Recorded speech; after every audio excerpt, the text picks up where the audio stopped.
Hello everyone, welcome to this video on NCERT exemplar solutions. In today's session, we will go through the solutions for exercise 5.2 of NCERT exemplar. This exercise covers concepts around arithmetic progression, and the key concept covered in this exercise is how to identify whether a given series is an arithmetic progression or not. So before diving into the solutions for the exercise, we will summarize three methods using which we can identify if a given series is an arithmetic progression or not. So let us start with these three methods.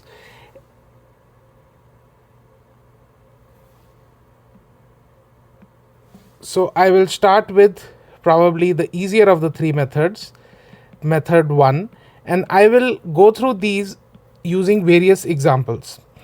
So let's say that you are given an arithmetic progression 1, 4, 7, 10, 13. So this is a series which is given and we don't know whether this is an arithmetic progression or not.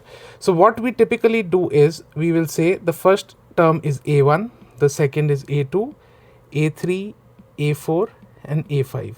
And what we are going to do is we are going to find the difference between the consecutive terms. So we will find A2 minus A1, we will find A3 minus A2, we will find A4 minus A3 and A5 minus A4. तो इस case के अंदर ये हो जाएगा 4 minus 1 which becomes 3, 7 minus 4 which also becomes 3, 10 minus 7 which is also 3, and 13 minus 10 which is also 3. Now in this case what we saw is कि A2 minus A1 which is second term or first term का difference is equal to the A3 minus A2 which is third term and second term का difference, and which is equal to fourth term or third term का difference, and so on and so forth, fifth term and fourth term का difference. So what we are seeing is कि कोई भी दो consecutive terms ली जाएं तो उनके बीच में जो difference है that is a constant. So since this is the case, hence we can say that when the difference between two consecutive terms of a series is the same or is a constant, then this is an arithmetic progression. So ये सबसे simple basic method रहता है जहाँ आप every two consecutive terms का difference निकाल के फिर देखते हैं कि क्या ये differences same है कि नहीं. Let's talk about method 2. Method 2 जो है is a little bit better method. अब let us say आपको सीरीज इस फॉर्म में नहीं दे रखी है, जैसे यहाँ तो 1, 4, 7, 10, 13 दे रखा था. Let's say that is not the case. You have been told that the general term of this progression is 3n minus 2. आपको सिर्फ इतना दिया गया है और आपसे पूछा गया है कि ये सीरीज ये जो 3n minus 2 है ये एक अर्थमेटिक प्रोग्रेशन रिप्रेजेंट करता है कि नहीं. तो हम बहुत ही एक सिंपल काम करते हैं. हम कहते हैं कि अगर Tn जो है वो 3n माइनस 2 रहा होगा तो Tn प्लस 1 क्या होगा, n प्लस 1th टर्म क्या होगी. हम कुछ नहीं करेंगे, इस पर्टिकुलर एक्सप्रेशन के अंदर n की जगह हम n प्लस 1 डाल देंगे और हम क्या बोलेंगे, हम बोलेंगे कि हम सब्ट्रैक्ट करते हैं इसको, Tn प्लस 1 माइनस Tn निकालते हैं तो which is nothing but 3n plus 1 minus 2. This portion is there और इसमें से हम सब्ट्रैक्ट करेंगे 3n minus 2. Tn plus 1 term और Tn माइनस 1 टर्म का हम डिफरेंस निकालने में जा रहे हैं. 3n प्लस 1 तो this was like this, 3n plus 3 हो गया minus 2 minus 3n plus 2. 3n और 3n कैंसिल हो गया, 3 और 2 और 2 कैंसिल हो गया. एक बार मैं इसको रब करके फिर से क्विकली कर देता हूँ. This will be 3n plus 3 minus 2 minus 3n plus 2. ये और ये टर्म कैंसिल हो गई, प्लस 2 माइनस 2 कैंसिल हो गया, the difference is 3. What did we conclude, हमने कंक्लूड किया कि कोई भी n की वैल्यू रहे irrespective of what n value we have, जब n प्लस 1th टर्म के अंदर से अगर nth टर्म को निकाला जाए तो the difference is a constant which is 3 which is independent of n. So basically हम यहाँ कंक्लूड क्या कर रहे हैं, if difference of two terms is independent of n, so यहाँ हमने कंक्लूड ये किया है, difference of two terms is independent of n, hence this is an arithmetic progression. This is an arithmetic progression. Difference of two terms is independent of n, and hence this is an arithmetic progression. तो ये हमारे पास दूसरा method है. तो पहले method के अंदर हम क्या करते थे, दो कंसेक्यूटिव टर्म्स का डिफरेंस निकाल लेते थे, that is pretty straight forward. और इस मेथड के अंदर हम क्या कर रहे हैं, इस मेथड के अंदर हम basically this method we are going a little bit more sophisticated. हम बोल रहे हैं कि हम हर टर्म का डिफरेंस निकालते नहीं चलेंगे, हम Tn+1 और Tn के बीच में डिफरेंस निकालेंगे. अगर डिफरेंस n के इंडिपेंडेंट होगा तो that means this is an arithmetic progression. तो ये दो मोस्टली जनरली यूज्ड मेथड्स हैं, आपको सारी बुक्स के अंदर यही मेथड मिलेंगे. अब हम एक तीसरा क्वेश्चन लेते हैं जिसके थ्रू हम एक इन्फ्रेंस निकाल पाएंगे. ठीक है, जिसके थ्रू हम एक इन्फ्रेंस निकाल पाएंगे कि what are we basically talking about. तो अभी हम क्या करते हैं, हम एक डिफरेंट एग्जांपल लेते हैं इस केस के अंदर. मेथड 3 है ये, दिस इज मेथड 3. अब मेथड 3 में मेरे को ये दे रखा है कि जो जनरल टर्म दे रखी है वो है n² प्लस n+1. ये मेरी nth टर्म दे रखी है इस केस के अंदर. अब इस केस के अंदर मैं क्या करूँगा कि मैं Tn+1 निकालूंगा, और Tn+1 क्या होगा इसके अंदर, n+1 का square plus n+1 plus 1. And when I will subtract these two, मैं बोलूँगा Tn+1 term minus Tn is equal to n+1 square plus n+1 plus 1 minus n square minus n minus 1. अगर आप इसको सिंप्लीफाई करेंगे तो आपको मिलने क्या वाला है, 2n+1. अगर मैं इस पार्ट को और इस पार्ट को मैं सब्ट्रैक्ट करूं तो 2n+1 आने वाला है. इस पार्ट को और इस पार्ट को अगर मैं सब्ट्रैक्ट करूं तो मेरे पास क्या आने वाला है, 1 आने वाला है. और ये तो वैसे ही कैंसिल हो रहे हैं. तो मैंने क्या निकाला इस केस के अंदर, 2n+2 मेरा डिफरेंस निकल गया Tn+1 माइनस Tn में. इससे मैंने क्या कंक्लूड किया, मैंने कंक्लूड ये किया कि अगर मैं n+1th टर्म और nth टर्म ये दोनों टर्म का डिफरेंस निकालता हूँ तो ये इंडिपेंडेंट ऑफ n नहीं है. मतलब कि तीसरी और दूसरी टर्म अगर n की वैल्यू मैं 2 डालूँगा तो T3 minus T2 different value आएगी. मैं आपको निकाल के दिखा देता हूँ. अगर मैं n की वैल्यू को 2 डालता हूँ और मैं T3 माइनस T2 निकालता हूँ तो n की वैल्यू को मैंने 2 डाला इसके अंदर, 2 × 2 4 + 2, 2 × 2 4 + 2 6 हो गया. और अगर मैं इसके अंदर T4 माइनस T3 डालता हूँ, मतलब कि मैं n की वैल्यू को 3 डालता हूँ तो 3 × 2 6 + 2 8 हो जाता है. तो मतलब जो थर्ड और सेकंड टर्म का डिफरेंस है वो 6 है और चौथी और तीसरी टर्म का डिफरेंस जो है वो 8 है. तो डिफरेंस जो है वो कांस्टेंट है ही नहीं. तो this is not an arithmetic progression.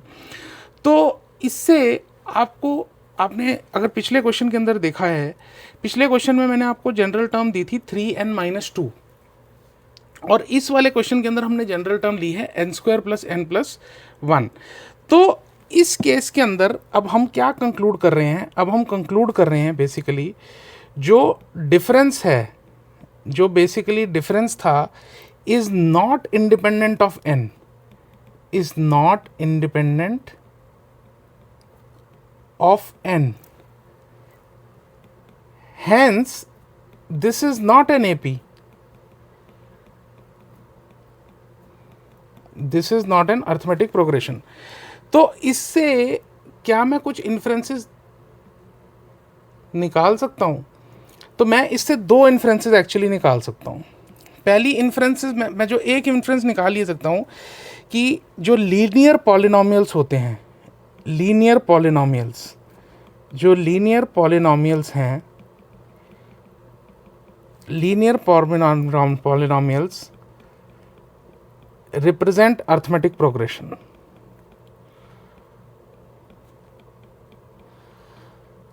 इसका मतलब ये है कि अगर मेरी Tnth टर्म जो है वो 3n+2 रहेगी या वो 3n-2 रहेगी या वो 2n+3 रहेगी, इनमें से कोई भी केस रहेगा तो ये एक लीनियर पॉलिनोमियल है। और लीनियर पॉलिनोमियल जो है वो एक अर्थमेटिक प्रोग्रेशन को रिप्रेजेंट करता है।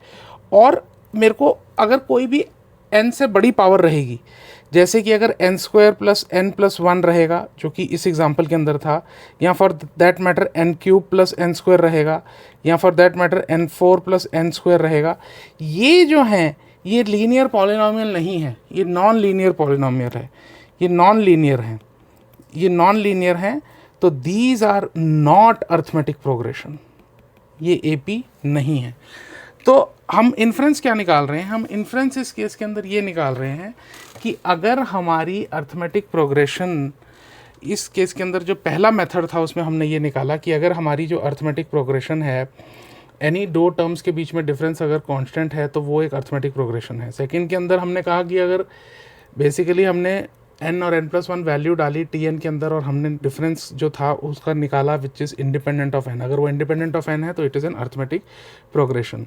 और तीसरे के अंदर हमने actually it's an extension of second method itself, but हमने काइंड ऑफ ये प्रूव किया कि लीनियर पॉलिनोमियल्स जो हैं वो तो अर्थमेटिक प्रोग्रेशन होते हैं, और लीनियर पॉलिनोमियल अगर नहीं है तो फिर वो अर्थमेटिक प्रोग्रेशन नहीं होगा। लीनियर पॉलिनोमियल नहीं है तो वो अर्थमेटिक प्रोग्रेशन नहीं होगा। आइए, तो this is the background to this whole exercise. इस बैकग्राउंड के साथ आई थिंक हम सारे क्वेश्चन सॉल्व कर सकते हैं इस पर्टिकुलर एक्सरसाइज के। तो we will right away deep dive into this, और हम one by one we will start solving the questions for this particular exercise. तो आइए स्टार्ट करते हैं to go through this particular exercise. Which of the following forms an arithmetic progression. तो before we do this मैं quickly आपको एक recap करना चाहूँगा। जो फॉर्मूलेज हैं हमारे, उनको हम एक बार क्विकली रिकैप करेंगे। तो ये हमारे एक क्विक समरी है फार्मूलाज की। एक अर्थमेटिक प्रोग्रेशन होता क्या है? एक arithmetic progression is a list of numbers in which each term is obtained by adding a fixed number d to the preceding term. एक टर्म रहती है a, उसके अंदर आप फिर a+d करते हैं, फिर a+d के अंदर एक और d जोड़ते हैं तो a+2d हो जाता है, उसमें एक और d जोड़ते हैं तो a+3d हो जाता है। तो इस तरह की सीक्वेंस जिसके अंदर हर एक नेक्स्ट टर्म को पाने के लिए एक d ऐड किया जाता है प्रीसीडिंग टर्म को, इसको अर्थमेटिक प्रोग्रेशन कहा जाता है। इंपॉर्टेंट चीज़ ये है कि जो d है वो पॉजिटिव भी हो सकता है, d जो है वो नेगेटिव भी हो सकता है, और d जो है वो 0 भी हो सकता है। अगर d 0 है तो उसका मतलब ये है कि जितनी भी इस प्रोग्रेशन के अंदर टर्म्स हैं वो सारी टर्म्स एक्चुअली में सेम हैं और उनके बीच में डिफरेंस इज d। तो this is the definition of an arithmetic progression. उसके बाद अगर किसी भी सीरीज़ को एक अर्थमेटिक प्रोग्रेशन होना है तो ak+1 - ak is equal to d। ये हमने अभी जस्ट मेथड 1 के अंदर प्रूव किया। General term of an AP आपको पता है इज़ a+n-1 इंटू d, जहाँ a पहली टर्म है, n वो टर्म है जो हम निकाल रहे हैं, d जो है वो कॉमन डिफरेंस है। सम ऑफ n टर्म्स के दो फॉर्मूले हैं, या तो आप n/2 इंटू a+l करते हो, जहाँ l जो है वो अंतिम टर्म है, लास्ट टर्म है, a फर्स्ट टर्म है, या आप n/2 into 2a+n-1 into d करते हो। यहाँ याद ये रहे कि a+n-1d और कुछ नहीं है, वो l है। a+n-1d जो कुछ नहीं है वो l है। तो हम बेसिकली, मैं यहाँ एक बार आपको क्विकली गो थ्रू कर देता हूँ यहाँ। तो अगर मैं इस चीज़ को लिखना चाहूँ तो मैं इसको लिख सकता हूँ a+n-1 इंटू d, और इस चीज़ को, ये जो पर्टिकुलर पार्ट है, ये पार्ट कुछ नहीं है, ये l है और ये a है। तो ये दो फॉर्मूले जो हैं actually one and the same है, whether you do n/2 into a+l या फिर n/2 into 2a+n-1 into d। और लास्ट इंपॉर्टेंट पॉइंट है कि अगर आपको सम ऑफ सीरीज़ दे रखा हो, सम ऑफ n टर्म्स दे रखा हो, सम ऑफ n-1 टर्म्स दे रखा हो, तो इन दोनों का जो डिफरेंस है वो basically that is the nth term of the arithmetic progression. तो ये एक समरी थी अर्थमेटिक प्रोग्रेशन चैप्टर की, जो कि फॉर्मूले एक्चुअली चारों एक्सरसाइज में यूज़ होते हैं। प्रीडोमिनेंटली इसके अंदर तो वो 3 मेथड ही यूज़ होने वाले हैं। इस पर्टिकुलर एक्सरसाइज जो एक्सरसाइज 5.2 है, हम मोस्टली जो हमने 3 मेथड यूज़ करे हैं वही यूज़ होने वाले हैं। But to give a general overview of the chapter, जो चैप्टर का पूरा स्कोप है, मैंने आपको ये फॉर्मूले सारे कवर कर लिए हैं।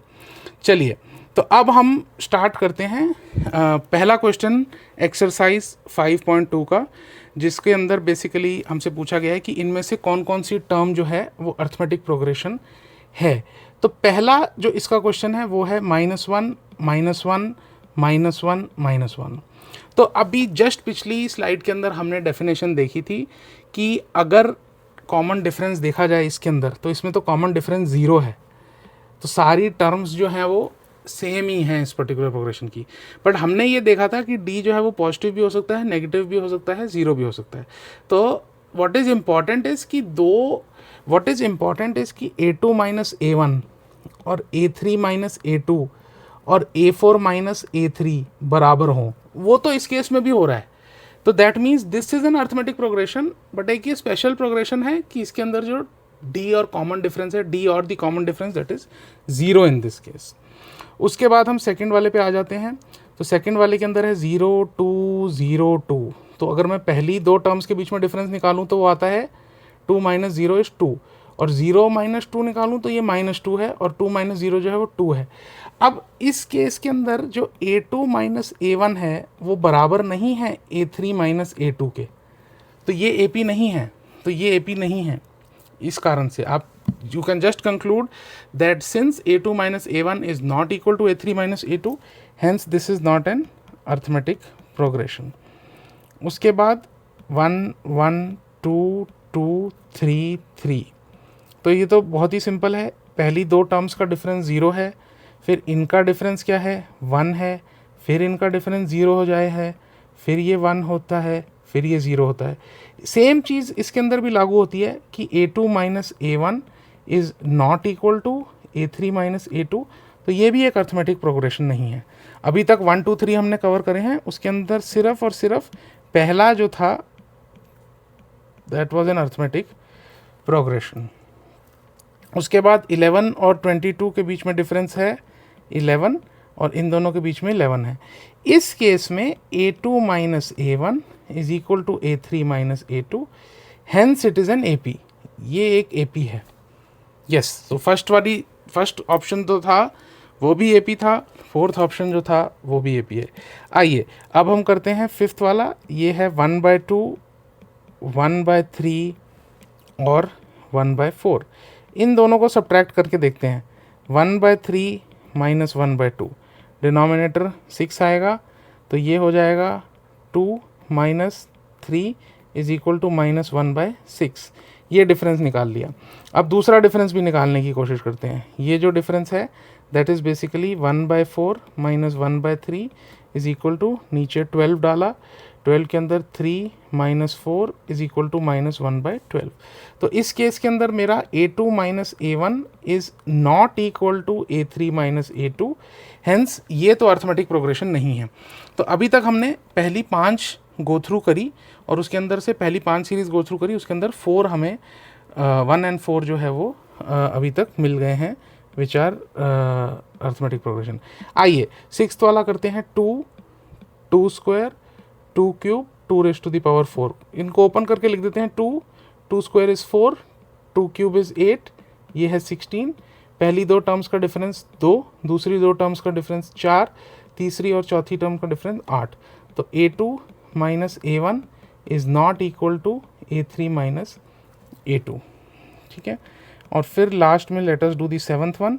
ये है √3, ये है √12, √27, √48। इनको थोड़ा सा सिंप्लीफाई करके लिखेंगे। ये √3 है, this is nothing but 2√3, this is nothing but 3√3, this is nothing but 4√3। दोनों को सब्ट्रैक्ट करिए। 2√3 माइनस √3 क्या होता है? 2√3 माइनस √3 होता है √3। 3√3 माइनस 2√3 √3। 4√3 माइनस √3 √3। तो इस केस के अंदर क्या हो रहा है? इस केस के अंदर बेसिकली मेरा A2 minus A1 is equal to A3 minus A2, hence ये भी एक AP हो गया। तो इस एग्जाम्पल के अंदर जो 7 एग्जाम्पल दे रखे हैं उसमें से मात्र पहला, चौथा और 7वां ये 3 ऑप्शंस AP थी, और अभी तक हमने सिर्फ मेथड 1 यूज़ करा है। ठीक है, इनके अंदर ये सिंपल हैं, इनके अंदर सीरीज़ दे रखी है, जनरलाइजेशन का कोई सवाल नहीं उठता है, तो we can just simply go by method 1, और मेथड 1 से हम प्रूव कर सकते हैं कि ये AP हैं कि नहीं हैं। आइए नेक्स्ट चलेंगे क्वेश्चन नंबर 2 के अंदर। अब क्वेश्चन नंबर 2 कह रहा है justify whether it is true to say -1 -3/2 -2 5/2 forms an AP as A2 minus A1 is equal to A3 minus A2। तो अब हम क्या करते हैं, हम सारी टर्म्स को लिख लेते हैं, 3/2 माइनस 2 5/2। अब इन दोनों को सब्ट्रैक्ट करने की कोशिश करते हैं, -3/2 प्लस 1 ये भी करके देखते हैं, -2 प्लस 3/2 ये भी करके देखते हैं, 5/2 प्लस 2। इसको करोगे ये आ जाता है -12, इसको करोगे ये आ जाता है -12, इसको करोगे आ जाता है ये 9/2। अब आप ये देखो, जो A2 माइनस A1 है वो तो -12 है, और A3 माइनस A2 जो है वो भी -12 है, ये तो इक्वल है। हाउएवर फोर्थ और थर्ड टर्म के सम के साथ का डिफरेंस जो है वो डिफरेंट है। तो ये जो पहली 3 टर्म्स हैं ये तो ऐसा प्रतीत होता है कि ये AP हैं, क्योंकि -1/2 -1/2 डिफरेंस है, but because of the fourth term, जो फोर्थ टर्म है वो इस AP को डीरेल कर देती हैं, तो since this is not matching, hence this is not an AP, hence this is not an arithmetic progression। ठीक है, काफ़ी स्ट्रेट फॉरवर्ड था। तो क्या सीख मिली इससे? सीखने को बेसिकली ये मिल रहा है कि आप A2 माइनस A1 और A3 माइनस A2 इसको इक्वल करके you cannot say that this an arithmetic progression. आपको सारे जितने भी डिफरेंस हैं वो बराबर करने पड़ेंगे, क्योंकि इसके अंदर जो पहली 3 टर्म्स हैं वो AP में थी, बट जैसे ही चौथी टर्म पिक्चर में आ जाती है तो ये AP रहता नहीं है, ये सीरीज़ जो है। ठीक है, आइए नेक्स्ट क्वेश्चन करते हैं। नेक्स्ट क्वेश्चन है, for the AP -3 -7 -11 can we find directly A30 minus A20 without actually finding A30 and A20, give reasons for your answer. ठीक है, ये हम थोड़ा सा इसका एलैबोरेट वे में करेंगे। A30 का अगर हम फॉर्मूला लिखते हैं तो ये कुछ नहीं होता, A + 29D होता है, A + n-1D होता है, 30 आएगी n की वैल्यू, ये होता है। अगर हम 20th वैल्यू निकालें तो वो होती है A + 19D। अब इन दोनों को निकाले बिना आपको ये पता है कि A30 माइनस A20 जो है वो क्या हो जाएगा, 29D माइनस 19D। तो A30 minus A20 is equal to 10D। ये आपको पता चल गया, और आपको इसके अंदर ये भी पता है कि ये -3 है, -7 है, -11 है। इन दोनों का डिफरेंस -3 + 3 ये क्या है, -4 है। इसका क्या है, -11 + 7 -4 है। तो D in this case is equal to -4, D in this case is -4। तो ये वैल्यू हम यहाँ पुट कर देते हैं और हम बोलते हैं कि A30 minus A20 is equal to 10 times the common difference which is 10 times -4, that is -40। तो इस केस के अंदर हमें एक्चुअली A30 और A20 निकालने की ज़रूरत नहीं पड़ी। हमको ये पता था कि इन दोनों का डिफरेंस जो है वो 10D के बराबर है। इस फैक्ट को यूज़ करके without even finding the 30th and the 20th term हम ये निकाल पाए कि इनके बीच में डिफरेंस कितना होता है।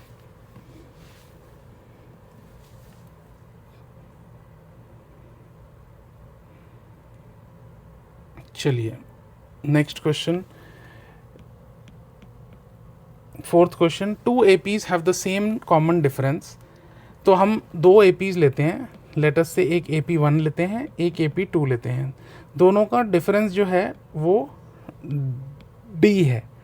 ठीक है, तो कॉमन डिफरेंस जो है वो दोनों का D है। The first term of 1 AP is 2। तो फर्स्ट टर्म हम इनकी टर्म्स को इमेजिन कर लेते हैं कि इसकी टर्म्स को हम ले लेते हैं A1 A2 A3 and so on.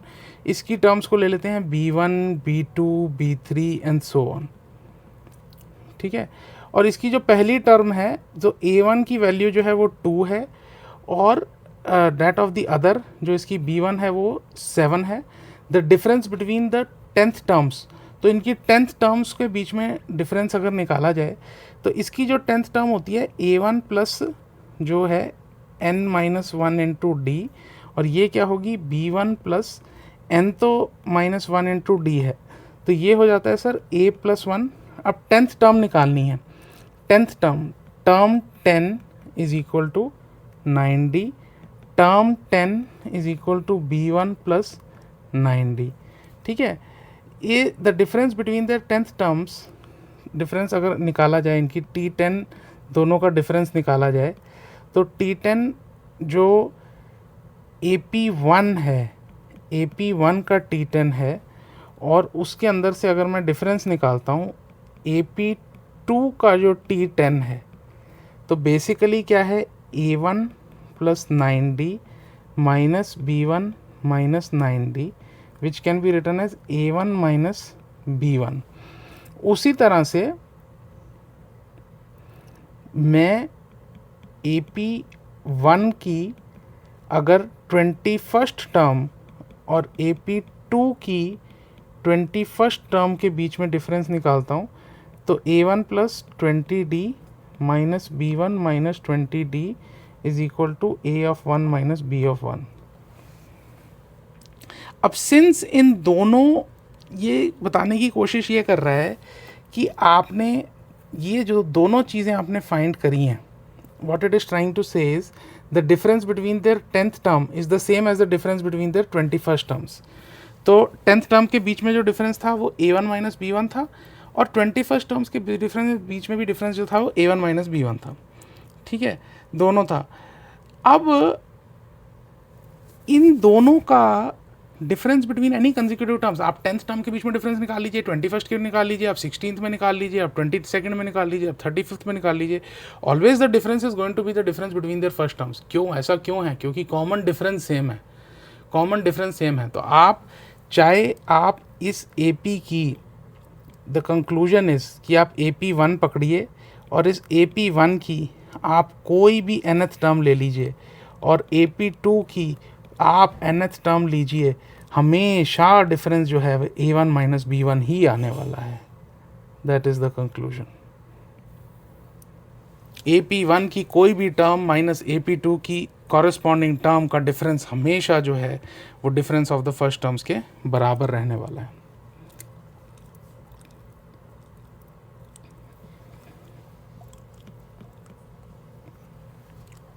अब ये पूछ रहा है कि एक AP दे रखी है जो कि है 31, 28, 25। ये एक डिक्रीजिंग AP है। तो इस केस में जो डिफरेंस है 28 माइनस 31, 25 माइनस 28, ये जो है ये -3 है, ये जो है -3 है। तो डिफरेंस जो है वो -3। अब इसमें हम जनरल टर्म लिखते हैं। जनरल टर्म जो है इसकी A plus n minus 1 into D. A क्या है इस केस में 31 है, n को आप रहने दीजिए, d जो है वो -3 है, ये इसकी जनरल टर्म है। तो general term is equal to 31 minus 3n plus 3, तो 34 माइनस 3n जो है ये इसकी जनरल टर्म है। अब ये पूछ रहा है कि क्या इसके अंदर ज़ीरो इसके अंदर ज़ीरो होता है कि नहीं होता है, इस सीरीज़ के अंदर ज़ीरो आता है कि नहीं आता। तो हम कहते हैं कि we will check whether Tn equal to zero हो सकता है। Tn इक्वल टू ज़ीरो अगर होगा तो 34 माइनस 3n की वैल्यू ज़ीरो हो जाएगी, 3n की वैल्यू 34 हो जाएगी, n की वैल्यू हो जाएगी 34 डिवाइडेड बाय 3। ये तो होल नंबर आता ही नहीं, ये तो जो बेसिकली अगर मैं इसको सॉल्व करूं तो ये 11 1/3 आ जाता है, ये एक नंबर ही नहीं है। तो ये बेसिकली एक पॉजिटिव इंटीजर होना चाहिए। तो कंक्लूजन ये है n should be A positive integer. अब n पॉजिटिव इंटीजर है नहीं तो that means 0 is not a term in this series. 0 is not a term in this series. अगर n एक इंटीजर आ जाता तो 0 एक टर्म हो जाता है इस पर्टिकुलर सीरीज में। चलिए नेक्स्ट क्वेश्चन काफ़ी स्ट्रेट फॉरवर्ड है। The taxi fare after each kilometre when the fair is 15 rupees 15 for the first kilometer and rupees 8 for the each additional kilometer, does this not form an AP as the total fare after each kilometer is 15,888? is the statement true? अभी पहला kilometre जो है उसको cover करने के लिए rupees 15 लगे, जो दूसरा किलोमीटर है उसको कवर करने के लिए ₹8 लगे, बट किसी ने अगर 2 किलोमीटर का डिस्टेंस ट्रैवल कर लिया है तो उसको जो फेयर देना पड़ेगा वो फेयर तो 23 हो जाएगा सर। और थर्ड किलोमीटर जो है उसको ट्रैवल करने के लिए भी ₹8 लगेंगे, बट 8 अगर आप जोड़ दो तो दैट इज़ 31 हो जाता है एंड सब्सिक्वेंटली 9। तो अगर मैं इनके बीच में डिफरेंस निकालूं तो इनके बीच में डिफरेंस 8 है, ठीक है। तो मैं एक चीज़ बोल सकता हूँ, जो टोटल फेयर है, अगर 1 किलोमीटर के बाद जो फेयर है, 2 किलोमीटर के बाद जो फेयर है, 3 किलोमीटर के बाद जो फेयर है, टोटल फेयर जो है वो फॉर्म्स एन एपी है, forms an arithmetic progression. Total fair AP form करता है, बट पर किलोमीटर वाला एपी फॉर्म नहीं करता है, टोटल किलोमीटर वाला। तो this statement is basically does not form an AP as the total fare. So this is question में पूछा गया है, does not form an AP as the total fare after each kilometre is this statement true? Yes, ठीक है। This total fair जो है वो AP form करता है, not the single terms in this particular case.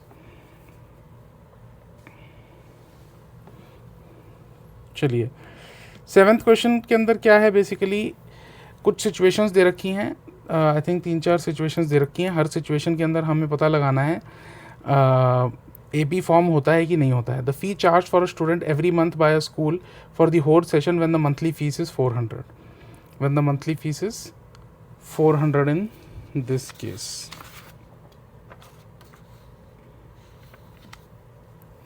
तो जनवरी में कितनी फ़ीस चार्ज हो रही है, फरवरी में कितनी चार्ज हो रही है, मार्च में कितनी चार्ज हो रही है, हर महीने 400 की फ़ीस चार्ज हो रही है। Is this an arithmetic progression? Yes, it is an AP. Yes, it is an AP. This is an AP with a difference which is 0. Difference which is 0. तो काफ़ी स्ट्रेट फॉरवर्ड क्वेश्चन है ये। अब second question है, the fee charge every month bye school from classes 1 to 12 when the monthly fee for class 1 is 250 and it increases by 50 for the next higher class. The fee charged every month by the school. तो class 1 की जो fees है वो है 250। अब class 2 की जो fees है वो है 300, क्लास 3 की जो फीस है वो है 350, क्लास 4 की जो फीस है वो है 400 रुपीज़। तो ये नंबर्स जो हैं ये एक अर्थमेटिक प्रोग्रेशन में है। यस, क्योंकि इन दोनों के बीच में डिफरेंस 50 है, इन दोनों के बीच में डिफरेंस 50 है, तो hence this is an arithmetic progression. Yes, it is an arithmetic progression. तीसरा क्वेश्चन, the amount of money in the account of Varun at the end of every year when ₹1000 is deposited at simple interest of 10% per annum. अब हम इसमें ना simple interest का एक भी करके देखेंगे, हम कंपाउंड इंटरेस्ट भी करके देखेंगे। इस क्वेश्चन के अंदर कंपाउंड इंटरेस्ट पूछा नहीं है, बट हम कंपाउंड इंटरेस्ट भी करके देखते हैं। तो सिंपल इंटरेस्ट का तो बहुत सिंपल सा है कि year 1 starting of the year आपने क्या किया, ₹1000 डिपॉजिट कराए। जब आपने ₹1000 डिपॉजिट कराए तो ईयर 1 के एंड में क्या हुआ कि इस पर 10% सिंपल इंटरेस्ट मिल गया। 10% is ₹100, so this becomes 1100। Year 2 में क्या हुआ, सिंपल इंटरेस्ट मिला। सिंपल इंटरेस्ट मिला मतलब कि जो पहले ईयर में इंटरेस्ट कमाया गया उस पर इंटरेस्ट नहीं मिला, जो ओरिजिनल प्रिंसिपल था 1000 उस पर ही 10% फिर से मिल गया। तो 1100 में 100 ऐड हो गया तो वो बेसिकली 1200 हो गया। थर्ड ईयर के एंड में अगेन जो 200 अभी तक इंटरेस्ट है उस पर आपको इंटरेस्ट नहीं मिला, again you got 100 interest on the original. So इस केस के अंदर ये सिंस सिंपल इंटरेस्ट है ना, ये सिंपल इंटरेस्ट है, तो इस केस के अंदर हेंस एपी है। अब इसी क्वेश्चन को अगर मैं कंपाउंड इंटरेस्ट के लिए करूं, हालांकि यहाँ पूछा नहीं गया है, तो इन कंपाउंड इंटरेस्ट के अंदर क्या होगा कि ईयर 1 के एंड में तो मेरा 1100 हो जाएगा। अब ईयर 2 का जब इंटरेस्ट कैलकुलेट किया जाएगा तो उसके अंदर मैं ये करूँगा, बेसिकली मैं 10% ऑफ 1100 निकालूंगा जो कि 121 निकलेगा।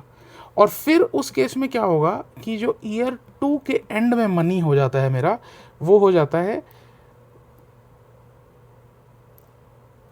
1100 जो है बेसिकली 1100 के अंदर 1221 जो है वो मनी हो जाता है। और उसके बाद इसके अंदर इसका जो 10%, सॉरी इसका मैंने यहाँ गलत किया है, एक second, I think there is a problem here, इसको थोड़ा सा इरेज करना पड़ेगा। ये जो मनी है ये यहाँ छोटा सा कैलकुलेशन मिस्टेक हुआ है। दिस इज़ बेसिकली 110 जब अर्न होता है तो 1210 हो गया। और फिर 1210 का 10% जो है वो ईयर 3 में कैलकुलेट किया जाएगा, तो वो 121 बन जाएगा, 1331। तो ईयर 3 के एंड में आपके पास हो गया 1331। तो इस केस में ईयर 1 के एंड में 1100, ईयर 2 के एंड में 1210, ईयर 3 के एंड में 1331।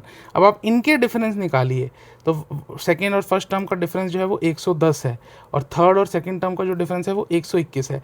ये नॉट एन एपी। तो अगर ये क्वेश्चन के अंदर बेसिकली आपके पास, अगर ये क्वेश्चन में सिंपल इंटरेस्ट है इसलिए ये एपी है, अगर ये कंपाउंड इंटरेस्ट होता ना तो ये एपी नहीं होती। कंपाउंड इंटरेस्ट के अंदर ये एपी नहीं होने वाला था, कंपाउंड इंटरेस्ट में एपी नहीं होने वाला था। चलिए इसका लास्ट पार्ट है, the number of bacteria in a certain food item after each second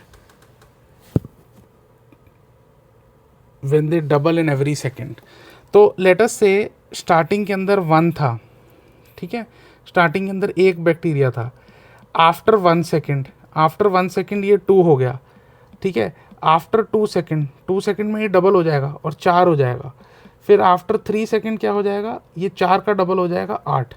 तो ये एक सीरीज़ बनती है 1 2 4 8।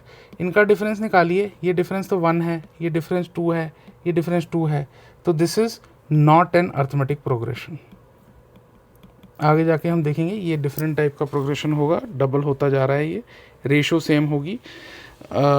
It's not part of class 10th but this is not a arithmetic progression. तो अभी तक हमने जितने भी क्वेश्चन किए, आपने देखा होगा जितने भी क्वेश्चन किए उसके अंदर हमने अभी तक मेथड जो है वो मेथड 1 ही लगाया है, ठीक है, मेथड 1 लगाया है। अब हम लास्ट क्वेश्चन ऑफ एक्सरसाइज 5.2 पे आ रहे हैं, जिसके अंदर बेसिकली लिखा है justify whether it is true to say that the following are the n+1th term of an AP. ये 3 टर्म दे रखी हैं। अब मैं एक सिंपल सी बात करता हूँ आपसे, मेथड 1 तो इसके अंदर, मेथड 1 भी इसके अंदर लगाया जा सकता है, बट आई डोंट थिंक हमको मेथड 1 लगाना चाहिए। इसके अंदर हमको सेकंड मेथड जो हमने स्टार्टिंग के अंदर सीखा था उसके थ्रू हमें काम करना चाहिए, ठीक है। सेकंड मेथड के थ्रू काम करेंगे। हम क्या बोलेंगे, Tn जो है वो 2n-3 है, और फिर हम क्या बोलेंगे Tn+1 क्या है, 2 × n+1-3। दोनों का हम निकाल लेंगे डिफरेंस, n+1 - nth टर्म को जब निकालोगे 2n + 2 - 3 - 2n+3, ये और ये कट गया, ये और ये कट गया, तो T(n+1 - T(n) = 2। जो डिफरेंस है, जो difference of any Q consecutive terms है वो एक नंबर है, वो इंडिपेंडेंट ऑफ n है, इसका मतलब ये एक अर्थमेटिक प्रोग्रेशन है, ठीक है। तो आप यहाँ ये लिख सकते हो, since this is independent of n hence it is an AP, ठीक है, it is an AP। आप इसको दूसरे तरीके से भी रिजॉल्व कर सकते थे। दूसरे तरीके से आप क्या कर सकते थे, आप T1 निकाल लीजिए। T1 2 × 1 - 1, T1 क्या है, -1 है। T2 निकाल लीजिए, T2 क्या है, 4 - 3 1 होता है। T3 निकाल लीजिए, 3 3 2 6 - 3 3 होता है। T4 निकाल लीजिए, 4 2 8 - 3 5 होता है।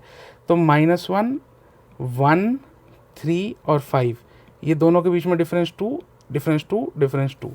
आप इस मेथड से भी प्रूव कर सकते हो। ये जो है बेसिकली मेरा मेथड 1 है, जो मैं मेथड 1 लगा सकता हूँ। मैं इसमें बोल सकता हूँ जी A2 - A1 = A3 - A2 = A4 - A3, hence it is an AP। ये मेथड भी यूज़ कर सकते हो। यहाँ मैंने यूज़ किया था आपका मेथड 2, जहाँ की मैंने वो निकाला था, कॉमन टर्म डाला था। और मेथड 3, जो आपको मेथड 3 भी आपको पता है, मेथड 3 काफ़ी स्ट्रेट फॉरवर्ड है। मेथड 3 क्या बोलेगा? मेथड 3 बोलेगा ये भैया एक लीनियर पॉलिनोमियल है, इसलिए ये एक अर्थमेटिक प्रोग्रेशन को रिप्रेजेंट करेगा। स्टोरी वहीं ख़त्म हो जाती है, इट्स अ लीनियर पॉलिनोमियल, तो फिर वो स्टोरी वहीं ख़त्म हो जाती है। तो ये आप बेसिकली ये वाला क्वेश्चन जो फर्स्ट पार्ट है जो हमने अभी करा है, ये आप तीनों तरीक़ों से कर सकते हो, तीनों तरीक़ों से कर सकते हो। ठीक है, अब हम क्या करते हैं, बेसिकली नेक्स्ट क्वेश्चन पे आते हैं। नेक्स्ट क्वेश्चन जो है वो है इसका सेकंड पार्ट। तो सेकंड पार्ट हम करेंगे, second part is basically 3n² + 5। तो वैसे तो थर्ड मेथड से आपको देखते ही पता चल जाएगा कि लीनियर पॉलिनोमियल है नहीं, पर हम क्या करते हैं, हम इसको मेथड 1 से करते हैं। चलिए मेथड 1 से जाते हैं। मेथड 1 के अंदर क्या होगा कि टर्म 1 क्या है, इसके अंदर 3 + 5 8 है। टर्म 2 क्या है, टर्म 2 है, आप 2 2 ज़ा 4 3 ज़ा 12 17 लगा लीजिए। टर्म 3 क्या है, आप n की वैल्यू को 3 डालिए, 3 3 ज़ा 9 9 3 ज़ा 27 और 5 32 हो गया। आप इनके बीच में डिफरेंस निकाल के देखिए, ये 8 अगर आप डिफरेंस निकाल देंगे ये 9 है, और 32 में से निकालेंगे 15 है। तो आपको सीधा ही पता चल जाएगा कि a3 - a2 is not equal to a2 - a1, hence it is not an AP, it is not an AP। ये एक वे है इसको निकालने का। मेथड 2 जो है वो एक सिंपलर मेथड है। मेथड 2 क्या बोलेगा जी, मेथड 2 बोलेगा दिस इज़ 3n² + 5। फिर हम बोलेंगे 3n + 1 निकाल लो, we will say that is 3 × n + 1² + 5। Then we will basically say we want to 5 3n + 1 - tn is equal to 3 × n² + 1 + 2n + 5 - 3n² - 5। 5 और 5 कैंसिल हो गया, 3n² कैंसिल हो गया, 3 + 3 2 ज़ा 6n। तो tn + 1 - tn is equal to 6n + 1। अब ये पता चल गया मेरे को ये n से इंडिपेंडेंट है नहीं।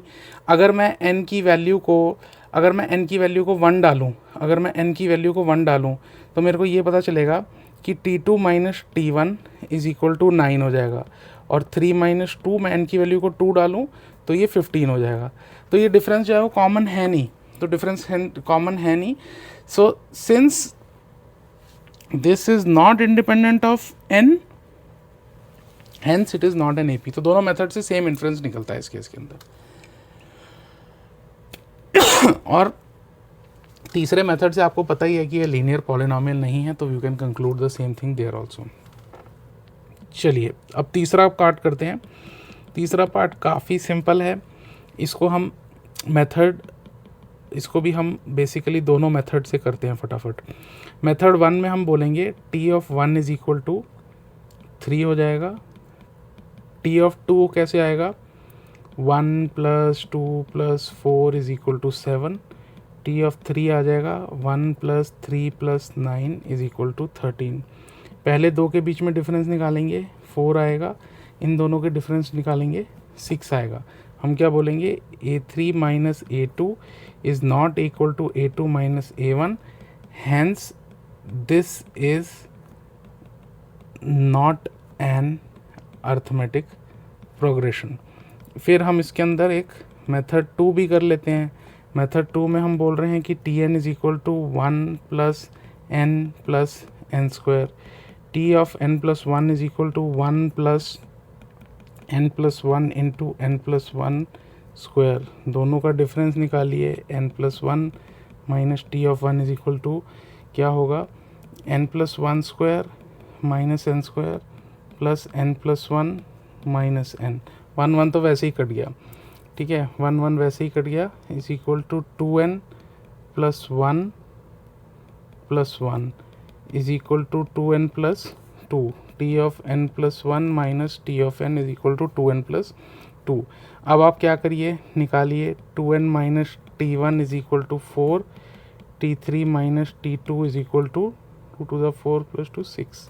सेम इन्फ्रेंस फिर से निकल गया आपका, सेम इन्फ्रेंस ये निकला, ये not equal, hence not an AP।